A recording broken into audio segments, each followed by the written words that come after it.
color of the clothes or the colors of anything around you, does it have some impact? You need to understand this. How color happens, first of all. Why seems to be white right now is because when the light falls on it, it reflects all of it, so it looks white. Why this seems to be red right now is not because it's red, it is just that it holds back all the colors and only reflects red. That's why you're seeing red. And what is red for you may not be red for some other creature.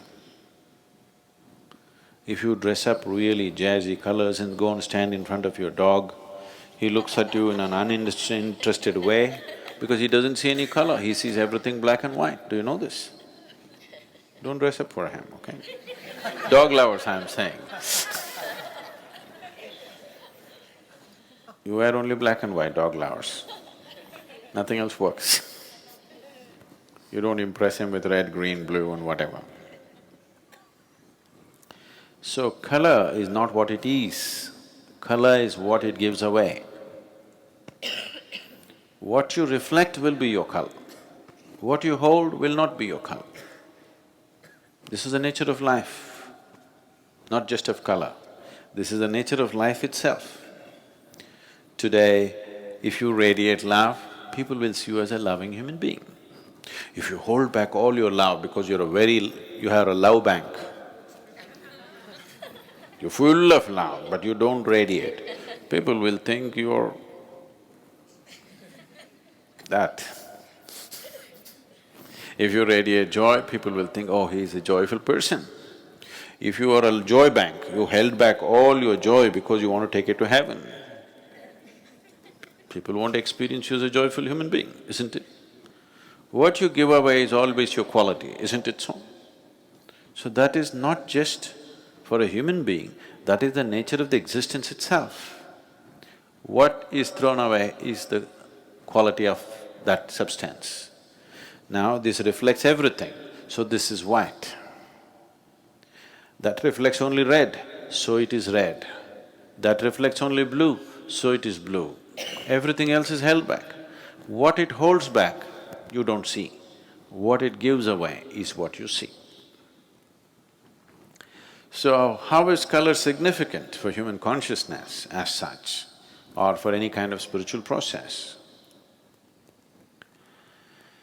It is significant in the sense that the color that you reflect will naturally add to the aura that you carry. People on the ascetic path don't want to wear anything because they don't want to add any new things to them. They just want to work with what they have, they don't want to take on anything more. What you are right now, to work that out is quite substantial. Adding one more thing and one more thing, it complicates. So they don't want anything, they walk naked. If socially walking naked is difficult, they will put on one little loincloth so that socially there is no issue. But the idea is, they don't want to take on anything more than what they are. They know what they are is substantial. There are other aspects to it, that's different. I'm saying about the color. So orange, the chakras in the body, all the 114 chakras, or rather 112 chakras ascribe to some color. The two do not ascribe to any color because they are not physical in nature.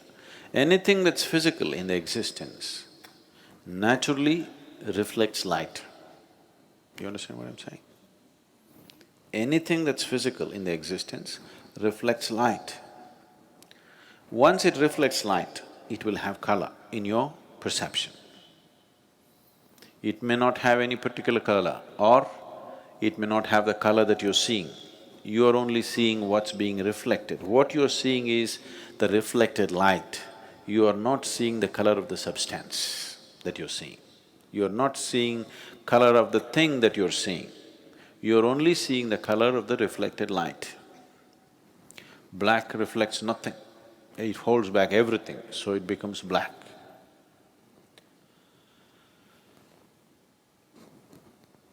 You see, we say the grass is green. No, the grass is not green. It is giving away green, so we see it as green. The sky is blue. No, no, no. Sky is not blue. You go there and see, there is no blue out there. Sky is blue for a completely different reason. Because the refraction quality of the color blue is different from the other colors, that's why the sky is blue. So why is it that spiritual processes, for different types of processes, we use different kind of colors is, those who are on a path where they don't want to gather anything, they will wear white. Those who are into a different kind of sadhana, if their sadhana is mild, but they're on the spiritual path, but they're involved with various aspects of life, they don't want to gather life around them. They want to be participating in life, but they don't want to gather anything. Such people will choose to wear white. People who are on a more intense sadhana, which is oriented towards a particular chakra in the body, which is known as agna, between the eyebrows, they will wear orange because the color of the chakra is orange.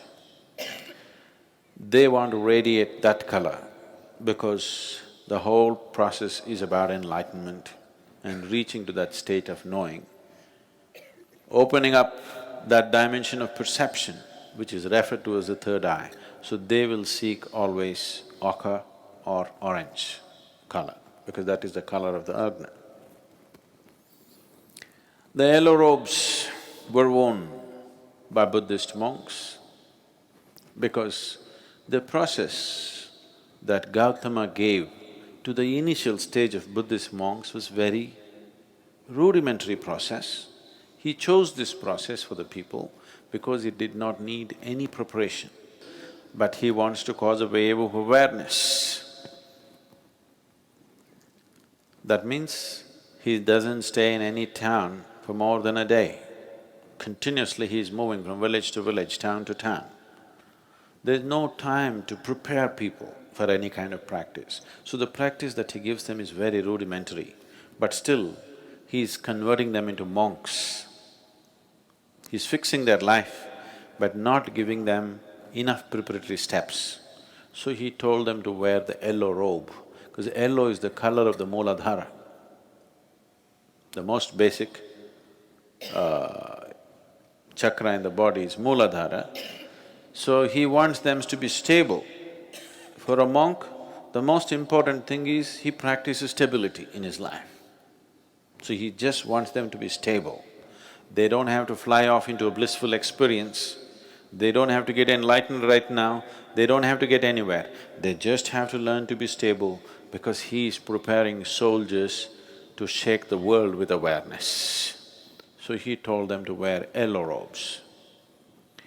Later on, when they graduated to what he called as arhats, the arhats in the Buddhist tradition wore ochre robes, that is orange, as all the Indian sannyasis wear. But then after Gautama passed away, when they tried to spread the Buddhist way of life, people in India, there were at least 30% of the population were sannyasis or monks by nature. By culture, it was just like that. So this one more set of monks, they just accepted them and they became kind of part of them. They couldn't maintain a distinct identity. So from ochre, they shifted to a little more maroonish color, more for an identity's sake, because they would simply mix with all the other yogis and monks who were walking all over the place. So they wanted to set up a distinct identity, so they switched to a little maroonish color later on. But the basic Buddhist color is still yellow, because yellow is the color of the Mooladhara and it can be taught without preparation. No preparation, no teaching, no nothing, a simple process just to stabilize and stabilize and stabilize. Such a process is taught when you are charting out a spiritual path for a few lifetimes. See, that tradition still continues in the Buddhist way of life. They keep coming back and coming back to do more work and more work because the process is such, it's of stabilization, not of realization. So that's why the yellow. Devi is always red because red is the most vibrant color. Of all the colors, red is the most vibrant color and feminine represents that. Whether you like it or not, there is a longing in a woman to be like a flower because nature has given that possibility for her. There is a certain quality in the feminine which is flowery. So, when we say flower, the first thing that comes into most people's mind is always red. A red flower is always the real flower. Other things are on the way. Red is vibrant. It is the color of vibrance. Devi, or the feminine form of the divine, is the most vibrant form of divine. Something nobody can miss. The reason why, even if there are other bigger temples, in every village, in every town in India, we will set up a Devi temple. You walk into the Devi temple, she hits you in the face, you can't miss it because it's vibrant. The color of vibrance is always red. It doesn't matter what kind of a person you are, if you come dressed in full red clothes, suddenly people will think you're vibrant, even if you are not. Yes or no? Red dress suddenly sets you off like you're vibrant. And to do certain type of sadhana, which is Devi-oriented, red is needed. The most important things in your life are usually red, you know. Your blood is red. It's not red enough, you go down, you know. Flowers are red, the rising sun can become reaching towards red. Anything that you consider as vibrantly alive, you tend to paint it red because there is a connection between red and vibrance. And Devi is manifestation of vibrance that you cannot miss. So, the Devi temples always have very active involvement of red. In many ways, only red flowers are used. Blood is spilled all over the place. We don't do the blood business, but one way or the other, it needs lot of spilling of life. Either you must know how to spill your life just like that without killing yourself. If you do not know the technology, you have to kill. We know the technology, so we don't kill. Somebody else who do not know the technology of spilling life without killing the body, they will cut the body. Most Devi temples have daily sacrifice. So colors have some impact.